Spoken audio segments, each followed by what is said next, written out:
നമസ്കാരം, ജന്മഭൂമി 2 മിനിറ്റ്സിലേക്ക് സ്വാഗതം.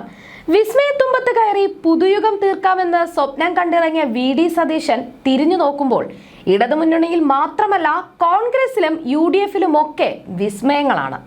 തെരഞ്ഞെടുപ്പിൽ നാമനിർദ്ദേശ പത്രിക നൽകുന്ന അവസാന തീയതി വരെ ഇത് തുടരുമെന്നതാണ് ഇപ്പോഴത്തെ സ്ഥിതിവിശേഷം.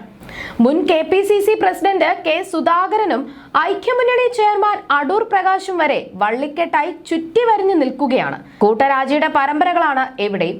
മാറി മാറി ഭരിച്ച് ഒന്നായി തീർന്ന ഇന്ത്യ മുന്നണിക്കാരുടെ വിസ്മയ കഥകൾ കണ്ട് അന്തം വിട്ടു നിൽപ്പാണ് തെരഞ്ഞെടുപ്പ് കാല കേരളം. മറുവശത്ത് അണികളും ബ്രാഞ്ചും ഏരിയയുമല്ല, സംസ്ഥാനത്തെ മുതിർന്ന നേതാക്കൾ, അതും MLA മുതൽ മന്ത്രി വരെ സ്ഥാനം വഹിച്ചവർ ഒന്നൊന്നായി ഇടതുമുന്നണി വിടുകയാണ്. കേരളത്തിലെ ഇടതുമുന്നണി മുൻപൊരിക്കലും കണ്ടിട്ടില്ലാത്ത തകർച്ചയിലേക്കാണ് ഇക്കുറി കൂപ്പുകുത്തുന്നത്. LDFിൽ നിന്നിറങ്ങി തൃണമൂൽ കോൺഗ്രസ് വഴി UDFിൽ കയറിപ്പറ്റിയ PV അൻവർ മുതൽ തുടങ്ങിയതാണ് ഒഴുക്ക്. മുന്നണി വിട്ട മുൻ MLAമാരിൽ 2 പേർ BJPയുടെ ഭാഗമായി, ഒരാൾ കോൺഗ്രസിൽ അഭയം തേടി. ആലപ്പുഴയിലെ ധീരസഖാവ് ഒരു രാത്രി പുലർന്നപ്പോൾ പാർട്ടിക്കാർക്ക് വർഗവഞ്ചകനായി. തെരഞ്ഞെടുപ്പ് അടുക്കുംതോറും റിയാസ് റഹീം പാർട്ടിയായി CPM അധംപതിക്കുകയാണ്. മൂന്നാർ മുൻ MLA S Rajendran, CPM MLA ആയിരുന്ന PK ശശി, കൊട്ടാരക്കര MLA ആയിരുന്ന ഐഷ പോറ്റി, അമ്പലപ്പുഴയിലെ MLAയും ആദ്യ പിണറായി മന്ത്രിസഭയിൽ അംഗവുമായിരുന്ന G സുധാകരൻ എന്നിവരാണ് CPMന്റെ രാക്ഷസ കോട്ട വിട്ടത്.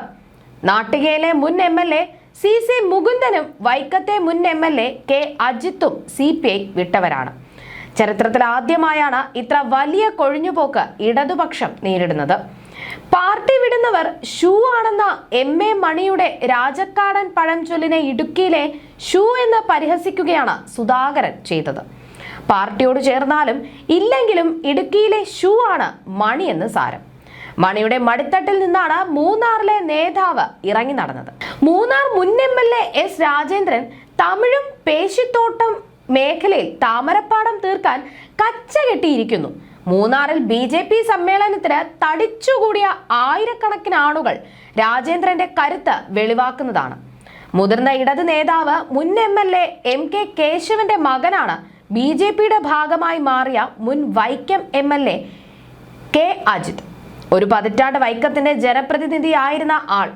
താഴെത്തട്ട് മുതൽ വിദ്യാർത്ഥികളെയും തൊഴിലാളികളെയും സംഘടിപ്പിച്ച് വളർന്നു വന്ന നേതാവ്.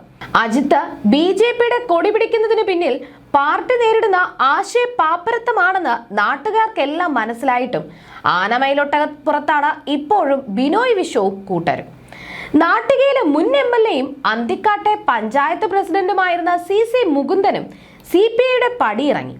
പുറത്തിറങ്ങുന്നവരെ പിന്നാലെ പോയി പുറത്താക്കുന്നതാണ് ആകെയുള്ള പാർട്ടി പരിപാടി. മുകുന്ദൻ BJP സ്ഥാനാർത്ഥിയായി നാട്ടികയിൽ തന്നെ പോരിനിറങ്ങുന്നു. PK ശശിയുടെ ഇറങ്ങിപ്പോക്ക് CPMനെ വെല്ലുവിളിച്ചുകൊണ്ടാണ്. കള്ളുകുടിയന്മാരുടെയും കഞ്ചാവ് സംഘത്തിന്റെയും പിടിയിലാണ് പാർട്ടിയെന്ന് മൈക്ക് വെച്ച് കെട്ടി വിളിച്ചു പറഞ്ഞാണ് ശശി CPM വിട്ടത്. മാർക്സിസ്റ്റുകൾ കളിച്ച സകല തറവേലകളുടെയും ആശാനായിരുന്ന ശശിയെ ഒതുക്കാനാവാതെ നട്ടം കറങ്ങുകയാണ് പാലക്കാട്ടെ CPM. ശശിക്ക് പിന്നിൽ UDF കറങ്ങുന്നതിന്റെ അമ്പരപ്പിൽ നിന്ന് പ്രദേശത്തെ കോൺഗ്രസുകാർ ഇപ്പോഴും മുക്തരായിട്ടില്ല.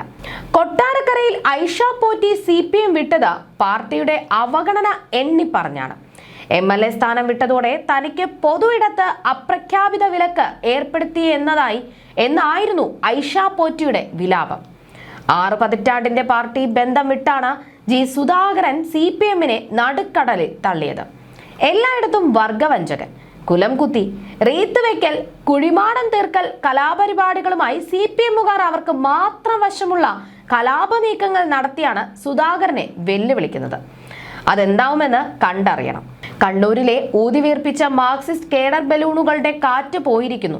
പിണറായിക്കും മരുമകനും MV ഗോവിന്ദനും ഭാര്യയ്ക്കും വിജയരാഘവനും ഭാര്യയ്ക്കും ഒക്കെ വീതം വെച്ച് പാർട്ടി നാണം കെട്ടിയിരിക്കുന്നുവെന്ന മുറവിളിയാണ് അവിടെ മുഴങ്ങുന്നത്. PK ഗോവിന്ദനും PV കുഞ്ഞികൃഷ്ണനും ഒക്കെ ഒറ്റപ്പെട്ട പ്രതിഭാസങ്ങളല്ലെന്ന് സാരം. എന്തായാലും നേതാക്കളുടെ കൊഴിഞ്ഞുപോക്കുയർത്തുന്ന ചോദ്യങ്ങൾ ഇന്ത്യ മുന്നണിയെ തിരിഞ്ഞുകുത്തുകയാണ്. ഇമാതിരി വിസ്മയങ്ങൾ എവിടെ വരെ പോകുമെന്ന് വിസ്മയിച്ചിരിക്കുകയാണ് കേരളം.